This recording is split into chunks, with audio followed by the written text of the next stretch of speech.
Speak easy Bharat के इस नए एपिसोड में मैं गणेश जोशी आप सभी का हार्दिक स्वागत करता हूं और आशा करता हूं कि आप लोग सब कुशल होंगे। आज का जो वीडियो है ये बड़ा बहुत ही एक यूनिक वीडियो है और आज वीडियो के माध्यम से मैं आपसे कुछ ऐसी जानकारियां साझा करना चाहता हूं जो कहीं ना कहीं आपके मन को झकझोर के रख देंगी। अक्सर हम लोग जीवन में छोटी छोटी चीज़ों के न मिल पाने में बड़ा दुखी हो जाते हैं। कई बार अगर हमारी मानव मन की तो स्थिति यह है कि अगर उसने एक छोटा टी शर्ट खरीदने का भी प्लान बनाया हो और अगर वो किसी कारणवश पूरी ना हो पाए तो मन बड़ा क्षोभ से भर जाता है, क्योंकि मनुष्य का स्वभाव क्या है? मनुष्य का स्वभाव है कि कामना में जैसे ही विघ्न पड़ता है तो क्रोध उत्पन्न होता है। और किसी भी प्रकार की कामना, इच्छाएँ अगर हमारी उसमें कोई अवरोध और गतिरोध पैदा होगा, तो मानव मन में खिन्नता का भाव आएगा। ये मनुष्य का स्वभाव है और इससे कोई भी व्यक्ति वंचित नहीं हो सकता। तो लेकिन ईश्वर ने हमें कितनी बेशकीमती चीज़ें दी हैं, ये आज मैं आपको इस वीडियो के माध्यम से समझाने की कोशिश कर रहा हूँ। अमेरिका में एक रिसर्च हुई और उस रिसर्च में ये निकल के सामने आया कि यदि एक लाइफलेस ह्यूमन बॉडी का मतलब ऐसी ह्यूमन बॉडी जिसमें जीवन नहीं होगा, वह मनुष्य के ढांचे के रूप में होगा, उसके सारे ऑर्गन्स मनुष्य के हो सकते हैं, लेकिन वो लाइफलेस होगी, उसके अंदर प्राण नहीं होंगे। अगर ऐसा ह्यूमन बॉडी को लेबोरेटरी में बनाना पड़े तो अमेरिकन साइंटिस्ट का मानना है कि इसमें लगभग 5 ट्रिलियन डॉलर्स की कॉस्ट आएगी। 5 ट्रिलियन डॉलर्स मीन्स वो इतना बड़ा अमाउंट होता है कि कई देशों के जीडीपी को मिला के भी ये पूरा नहीं होगा। तो ये कह सकते हैं कि आप और हम सभी लोग जो भी मेरी बात को सुन रहे हैं या जो नहीं भी सुन रहे हैं, हम सब लोगों की जो वैल्यू है, अगर 5 ट्रिलियन में लाइफलेस बन रही है, बन रही है और लाइफ वाली तो हो ही नहीं सकती, तो आप सोचिए कि हमारी कितनी वैल्यू है। और इतनी वैल्यू होने के बावजूद भी हम जीवन में कई बार दुखी हो जाते हैं, निराश हो जाते हैं और हमको अक्सर निराशा घेर लेती है। तो ये कहीं से कहीं तक व्यवहारिक नहीं है। ये एक पक्ष था। अब कुछ दूसरे ऐसे फैक्ट्स की मैं बात करता हूँ जो बड़े रोचक भी हैं और कहीं न कहीं हमें अपनी वैल्यू को समझने में हमारी मदद करेंगे। ह्यूमन बॉडी के भीतर एक ऑर्गन होता है, मैंने उसको इस व्हाइट बोर्ड में भी मेंशन किया है ताकि कई बार जब मैं बोल रहा हूँ तो सारी चीज़ें हो सकता है आपको याद ना रहें और पॉज करके आप लिखें, ये भी व्यवहारिक नहीं है। तो मैंने उसको कुछ पेन डाउन किया है इस व्हाइट बोर्ड में, जिसे आप देख भी सकते हैं। ह्यूमन बॉडी का जो हार्ट होता है, जो जिसका काम ब्लड को पंप करना होता है, ये पूरी जिंदगी में दोस्तों 500 मिलियन लीटर, 500 मिलियन का मतलब 1 million equal to 10 lakh. So multiply करेंगे 500 को 10 लाख से, तो इतना लीटर्स ब्लड को वो पूरी जिंदगी में पंप करता है। कितना हार्ड वर्क करता है। इवन हम लोग जब सोए भी होते हैं तो हमारे हार्ट और सारे बॉडी के ऑर्गन्स काम करते रहते हैं। अगर हमारे सोने के बाद किसी ऑर्गन ने काम करना बंद कर दिया, यदि वो ऑर्गन सो गया, तो फिर आप समझ सकते हैं कि हमारे साथ क्या होगा। वैसे ही जो दूसरा ऑर्गन है वो है लीवर। लीवर शरीर का एक बड़ा महत्वपूर्ण अंग होता है। और लीवर क्या काम करता है? लीवर जो है सारे फैट्स को डाइजेस्ट करने का काम करता है। उसके अलावा जो सबसे महत्वपूर्ण उसका काम होता है, लीवर अगर मान लीजिए कभी किसी दिन आपने अनुभव किया होगा कि आपकी कोई उंगली, अंगूठा या कोई भी शरीर का कोई पार्ट अगर कहीं दब जाए या उसमें चोट लग जाए, तो इंस्टेंटली जब चोट लगती है तो चोट लगते समय बहुत ज़्यादा दर्द होता है। और जैसे ही लगभग आधा मिनट, क्या इवन मैं मानता हूँ कि कभी-कभी आधे मिनट से भी कम स्पैन में धीरे-धीरे चोट लगने के बाद वो दर्द हमेशा कम होता जाता है। कभी दर्द चोट लगने के समय जो दर्द होता है वो इंक्रीज़ नहीं होता है, वो डिक्रीज़िंग मेथड पे आता है, वो घटता जाता है। पता है ये क्यों होता है? ये इसलिए होता है कि जैसे ही हमारी उँगली दबती है या हमारे किसी ऑर्गन को चोट लगती है, तो हमारा माइंड जो है वो स्ट्रेट फॉरवर्ड लीवर को इंस्ट्रक्ट करता है कि इस जगह पे इस तरह की चोट लग गई है और इसको ठीक करने के लिए इस तरह का केमिकल चाहिए। केमिकल कह सकते हैं, जूसेस कह सकते हैं, उसके बायोलॉजिकल नेम्स कई प्रकार के हो सकते होंगे, मैं बायोलॉजी के पॉइंट ऑफ व्यू से बात नहीं कर रहा हूँ। वो केमिकल जब लीवर प्रोड्यूस करता है, with in a friction of second quickly उस केमिकल को तैयार करता है और उसके बाद हमारे ब्लड के माध्यम से उस पॉइंट तक पहुंचा देता है जहां हमारे फिंगर में या हमारे अंगूठे में या किसी भी ऑर्गन में कहीं चोट लगी होती है, इसलिए वो पेन कम होता है। कोई ऐसा जादू का डंडा नहीं है कि हमें चोट लगी और हमारा पेन कम हो गया। और liver 24/7 throughout the life काम करता रहता है और लीवर को ये समस्या होती नहीं कि हम लोगों के पास होता क्या है कि जब हम लोग जीवन में कभी कोई बात करते हैं तो अपनी समस्याओं को लेकर बात करते हैं। अगर हमको कोई भी कार्य करने को कहा जाए तो हम कुछ ना कुछ एक्सक्यूजेस जनरेट करते हैं कि ये नहीं था, वो नहीं था। इवन अपने जीवन में मिलने वाले सुख दुख और सफलता असफलताओं के लिए भी हमारे पास पर्याप्त अपने बनाए गए कारण होते हैं। लेकिन लीवर कभी इस बात को नहीं कहता कि आज मैं थक गया हूँ या आज मेरे पास रॉ मटेरियल नहीं है या आज मेरे यहाँ पे लाइट नहीं है या मेरे वर्कर हड़ताल पे चले गए हैं, ऐसी कोई बात लीवर नहीं करता। तो कहने का तात्पर्य यह है कि इतनी अद्भुत व्यवस्था ईश्वर की है कि जिसको हमें समझना पड़ेगा। और इतनी अद्भुत व्यवस्थाओं के बाद भी अगर हम कुंठित होते हैं, दुखी होते हैं, तो मैं मानता हूं कि फिर हमारे पास जीवन में उत्साहित होने का कोई अवसर कभी आ नहीं सकता। खैर, इसके आगे जो एक ऑर्गन है, किडनी। किडनी में लगभग लगभग 1 लाख फिल्टर्स होते हैं। 1 लाख फिल्टर होते हैं और फिल्ट्रेशन की जो प्रोसेस हमारी किडनी में होती है वो किसी दुनिया की बड़ी से बड़ी इंडस्ट्री में भी इतना बड़ा फिल्ट्रेशन का काम नहीं किया जाता है। और अगर उस किडनी में काम करने में उसके फिल्ट्रेशन का काम गड़बड़ा जाए तो आदमी बिल्कुल अपाहिज हो जाता है, किसी काम का नहीं रहता। और किडनी की भी व्यवस्था कितनी लाजवाब है कि ईश्वर ने हमें 2 किडनियां दे रखी हैं। इन केस अगर कोई एक किडनी खराब भी हो जाए तो तब भी हम लाइफ पर सर्वाइव कर सकते हैं। ऐसे कई एग्जाम्पल्स आपके संज्ञान में भी होंगे और हमारे संज्ञान में ही। लीवर को लेके एक और बात मैं साझा करना चाहता हूं। दुनिया की जो सबसे बड़ी केमिकल फैक्ट्री है वो फैक्ट्री है अमेरिका में। और वो फैक्ट्री है अमेरिका के ह्यूस्टन में, जिसका नाम है डो जोन्स।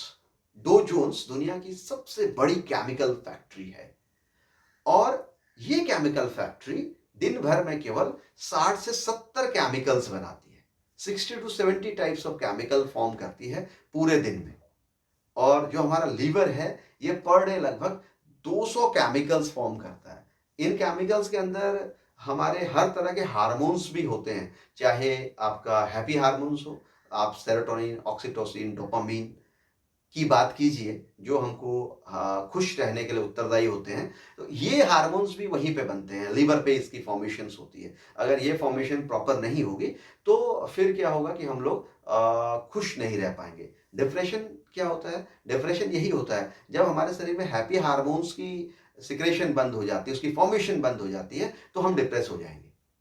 अब ये स्थिति क्यों पैदा होती है? ये स्थिति तब पैदा होती है जब हम कंटिन्यू एक इंस्ट्रक्शन देते हैं। जैसे कि मान लीजिए, उसको ऐसे समझ सकते हैं जैसे अगर कोई आपने देखा होगा, कई एग्जांपल्स आपने देखा, कुछ एडिक्ट स्मोकर्स होते हैं, कुछ एडिक्ट ड्रिंकर्स भी होते हैं, जिनको अर्ली इन द मॉर्निंग, कुछ लोग ऐसे भी हैं कि जो जब तक 1-2 बीड़ी ना पिए तब तक वो शौच के लिए भी नहीं जा पाते।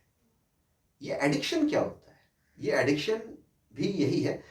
हमारे शरीर में इवन निकोटीन और तमाम तरह की चीज़ें, जो इवन हम जो बीड़ी सिगरेट्स के रूप में जो निकोटीन ले रहे हैं, वो भी शरीर को ज़रूरत होता है और शरीर के अंदर उसकी फॉर्मेशन होती है।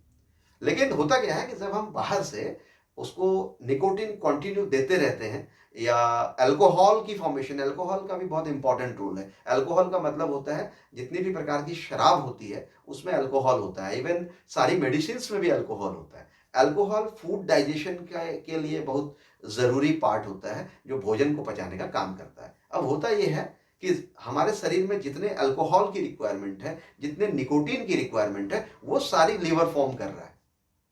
लेकिन जब हम उसको बाहर से निकोटीन देना शुरू करते हैं, बाहर से अल्कोहल देना शुरू करते हैं, तो धीरे धीरे एक इंस्ट्रक्शन लीवर को जाता है कि भाई ये जो हमारे को रिक्वायर्ड निकोटीन थी या रिक्वायर्ड अल्कोहल थी, ये बाहर से मिल जा रही है, तो आप इसको फॉर्म मत कीजिए, इसको मत बनाइए। धीरे धीरे धीरे धीरे धीरे धीरे कालांतर में जब लंबा समय बीत जाता है, तो अल्टीमेटली क्या होता है, आपने एक चीज देखी होगी, आप अगर एक प्रयोग करना चाहें, जैसे हम लोग हैंड राइटिंग है, हम लोग लिखते थे पहले, अब हमने लिखना छोड़ दिया।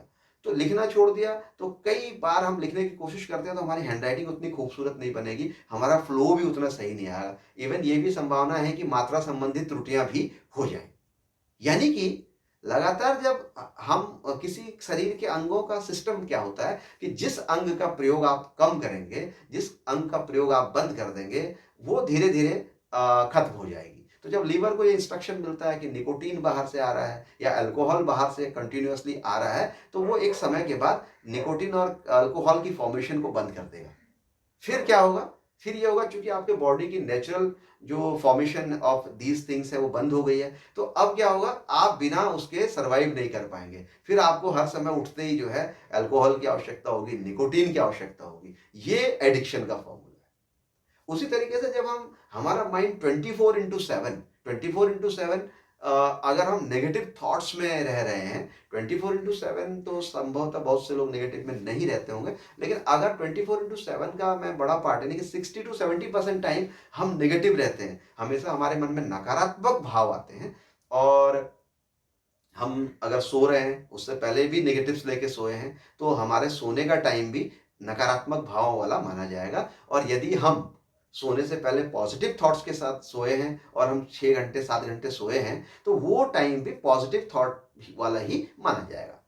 तो होता क्या है कि जब कंटिन्यू हम नेगेटिव थॉट्स को जनरेट करते हैं, जीवन में न होने वाली कल्पनाओं को करते हैं, या जीवन में आशाओं के विपरीत निराशाओं का चिंतन करते हैं, तो लगातार एक इंस्ट्रक्शन लीवर को जाता रहता है कि अब आपको जो है हैप्पी हार्मोन्स नहीं बनाना है, क्योंकि हैप्पी हार्मोन्स की रिक्वायरमेंट ही नहीं है। व्यक्ति जब खुश रह ही नहीं पा रहा है, पॉजिटिव है ही नहीं, तो अल्टीमेटली एक दिन क्या होगा, ये चारों के चारों हार्मोन्स जो हैं, जो हैप्पी हार्मोन्स हैं, सेरोटोनिन, डोपामिन, ऑक्सीटोसिन, ये सारे हार्मोन्स जो हैं, ये फॉर्मेशन बंद हो जाएगी और फिर आप डिप्रेशन में आ जाएंगे।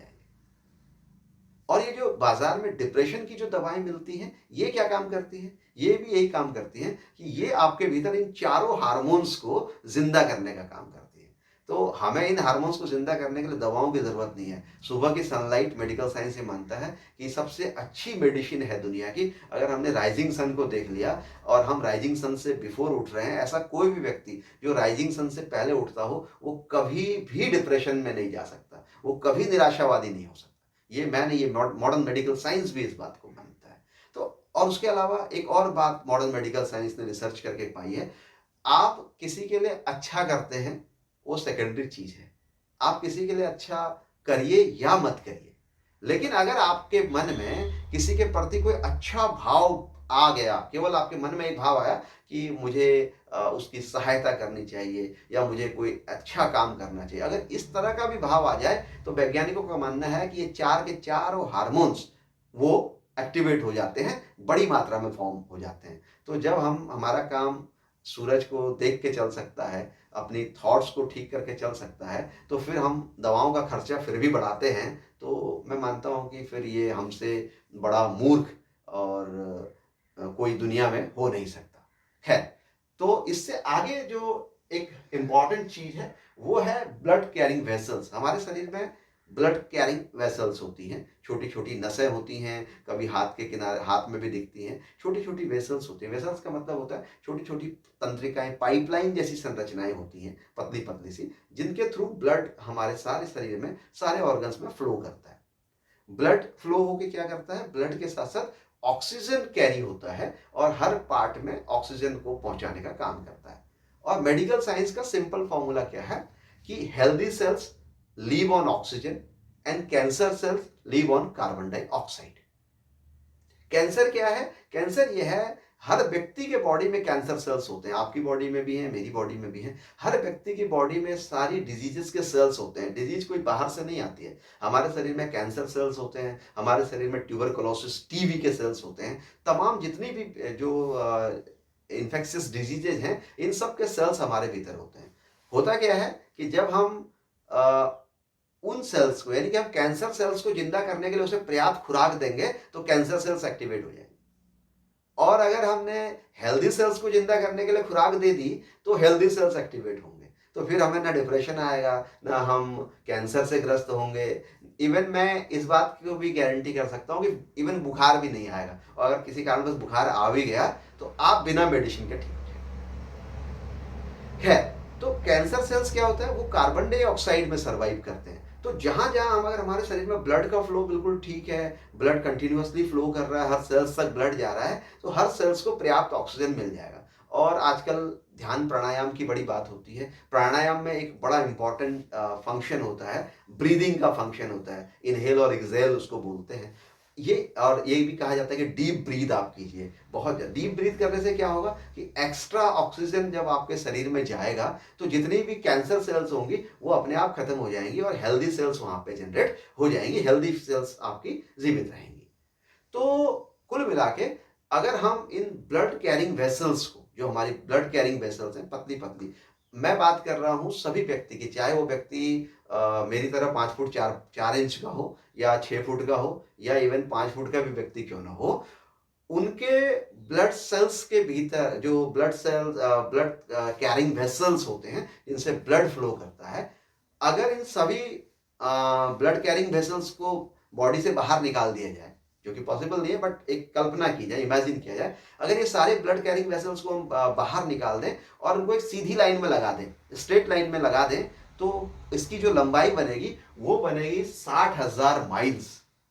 यानी कि 5 फुट 4 इंच का, 5 फुट 6 इंच का आदमी, उसके भीतर जो ब्लड कैरिंग वेसल्स है, यानी कि उसके भीतर 60,000 माइल्स का एक सिस्टम है। हमारे इस छोटे शरीर के भीतर 60,000 माइल्स को दूरी तय करने वाली चीजें हमारे अंदर गुथी हुई रखी हुई है। इतने छोटे शरीर के भीतर कैसे ईश्वर ने इतनी बड़ी व्यवस्था की है, ये बड़ा शोचनीय विषय है। और उसके बावजूद अगर हम ईश्वर को धन्यवाद नहीं देते और जीवन में हताश और निराश हैं, तो फिर हमारे लिए कहीं कोई मार्ग हो नहीं सकता, ऐसा मैं मानता हूं। तो मैंने कहा कि 60,000 माइल्स, यहां पे मैंने लिखा हुआ है 60,000 miles. 1 mile equal to 1.6 kilometre. 1 mile equal to 1.6 kilometre. आप लोग मैथमेटिक्स सब लोग थोड़ा बहुत जरूर जानते होंगे, और जो नहीं भी जानते हैं तो 60,000 को जब हम 1.6 से मल्टीप्लाई करेंगे तो क्या होगा, 16 6 96, और यहाँ पे 4 जीरो हैं, इसके पीछे 4 जीरो आने चाहिए थे, पॉइंट के लिए 1 जीरो कैंसिल हुआ, तो ये हो गया 96,000 किलोमीटर्स। यानी कि हमारे 5 foot 3 inch 4 inch 5 inch 6 inch या 6 फुट के शरीर के भीतर इतना लंबा सिस्टम है जो 96,000 किलोमीटर की दूरी तय कर सकता है। तो मैं समझता हूँ 96,000 किलोमीटर की दूरी में तो लगभग लगभग पूरा विश्व नापा जाएगा, अगर एयर डिस्टेंस की बात करें तो। आशा करता हूँ ये जानकारी आपको बहुत अच्छी लगी होगी और आपको कुछ ना कुछ मोटिवेशन जीवन का जरूर मिलेगा, ऐसा मेरी मान्यता है। आज के इस वीडियो में बस इतना ही, मिलते हैं अगले वीडियो में। जय हिंद, जय भारत।